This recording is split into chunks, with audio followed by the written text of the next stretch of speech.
Hello everyone, welcome to our channel Bioskill Circle, and today we are going to discuss oogenesis in detail. So let's get started. Sperms and ova are gametes, and the process of formation of sperms and ova is called gametogenesis. But when we talk specifically about the formation of ovum, we call it oogenesis. Okay. When we say oogenesis, we are talking about the formation of haploid egg or ovum from diploid egg mother cell or oogonium. So you need to remember that oogonium is diploid and ovum is haploid. So oogenesis is basically the formation of ovum or egg from the oogonium. So here haploid egg is formed from the diploid egg mother cell or oogonium. I hope this is clear to you.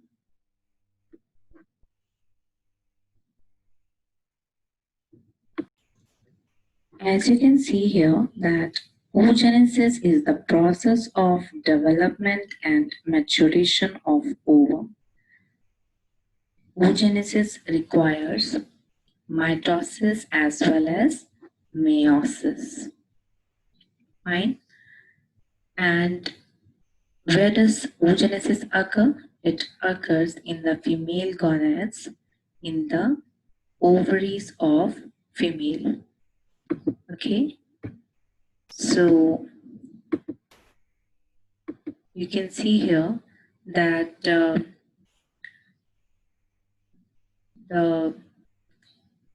oogenesis process, it starts during embryonic development and it is completed only after fertilization. In case of humans, ovum is released from the ovary in secondary oocyte stage.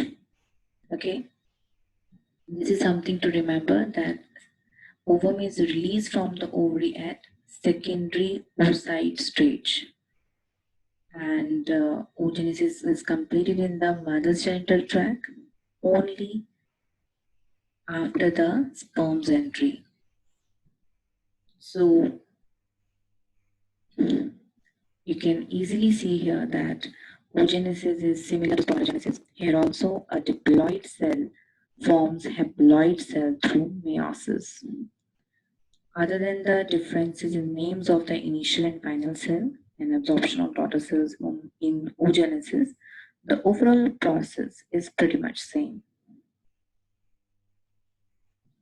Okay, so yes, unlike sperm formation that starts at puberty, egg formation begins before birth. But yes, it is completed only after fertilization. So you can see that it begins during embryonic development. Okay, now let's see the different stages of oogenesis. Fine.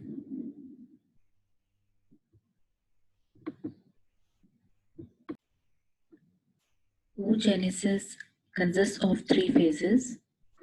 First one is multiplicative phase or multiplication phase, and second phase is growth phase, right? And third one is called maturation phase or meiotic phase. In multiplicative phase, mitosis occurs, and in maturation phase, meiosis occurs. And in growth phase, only the size of the cell increases. Okay, so there are three phases: multiplicative phase or multiplication phase, growth phase, and maturation phase. Fine. Let us discuss multiplication phase in detail. Okay, So multiplication phase is the first phase of oogenesis. In this phase, primary germ cells that are diploid of germinal epithelium of ovary, they will undergo rapid mitotic divisions to form diploid oogonia or egg mother cells. So during fetal development, certain cells of these germinal epithelium, they are larger than other cells and they also have larger nuclei. They undergo mitotic divisions to form groups of diploid egg mother cells that are called oogonia. So oogonia means egg mother cells, okay, and they are diploid because they are undergoing equational division. So the number of chromosomes, they are going to remain same here, okay, and each group is initially a chord and it is called egg tube or flagella. Then it later forms a round mass that is called egg nest. Okay, so we can see that in multiplication phase only mitotic division occurs.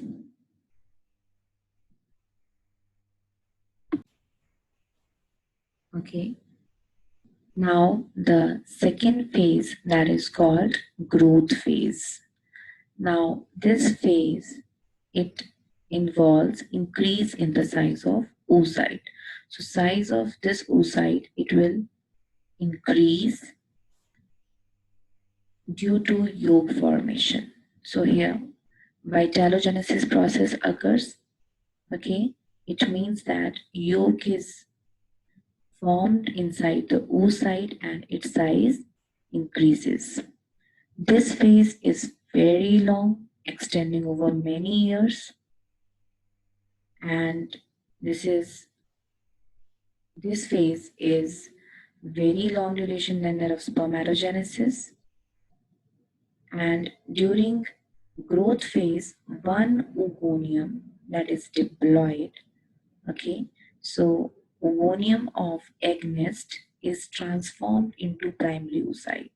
So here only the size is increasing, so the number of chromosomes, they're going to remain same here, and other oogonia, they will lose the potential to get transformed into primary oocyte. So they will just form a single nutritive follicular epithelium around it.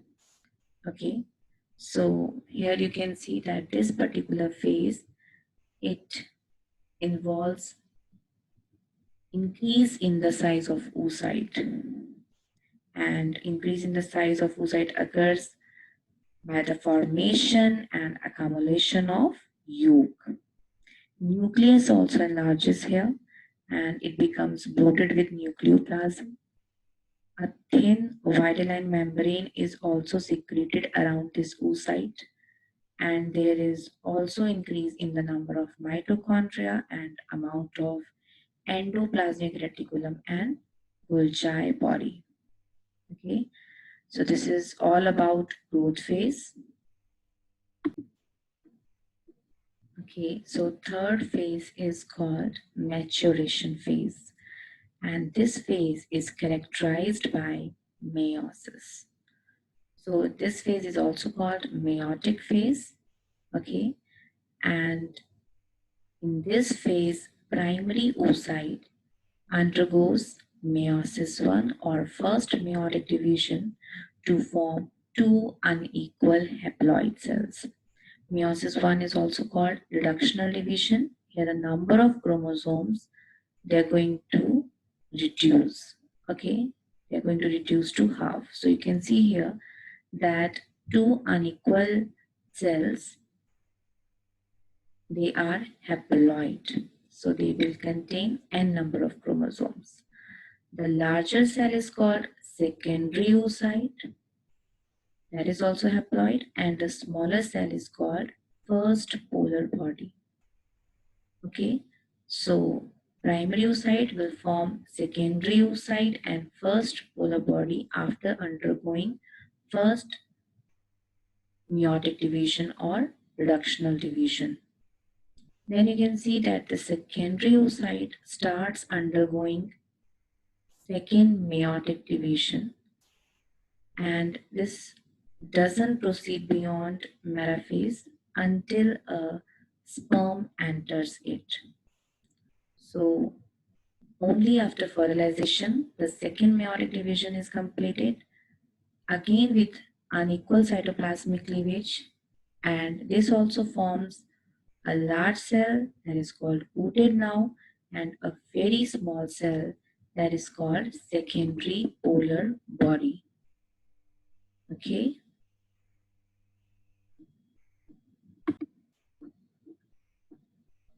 So let's have a look at the process of oogenesis. So you can see that before birth, the germinal epithelium, which lines the ovaries, divides by mitosis. Okay, so you can see that this is multiplication phase, and here only mitosis occurs. So germinal epithelial cell, they are going to divide by mitosis and they produce oogonium. Okay, and these oogonium then divide again by mitosis to form many oogonia. Okay, then this will enter the growth phase. Here you can see that single oogonium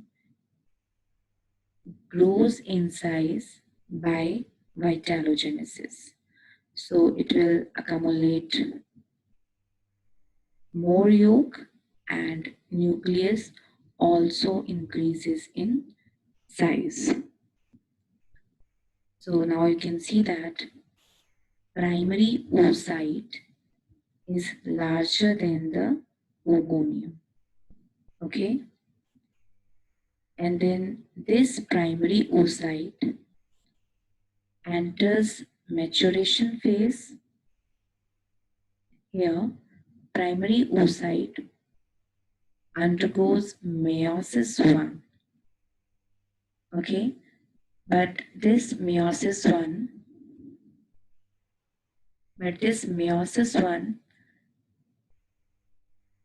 is arrested at prophase 1 of meiosis 1, and just before ovulation meiosis 1 is completed.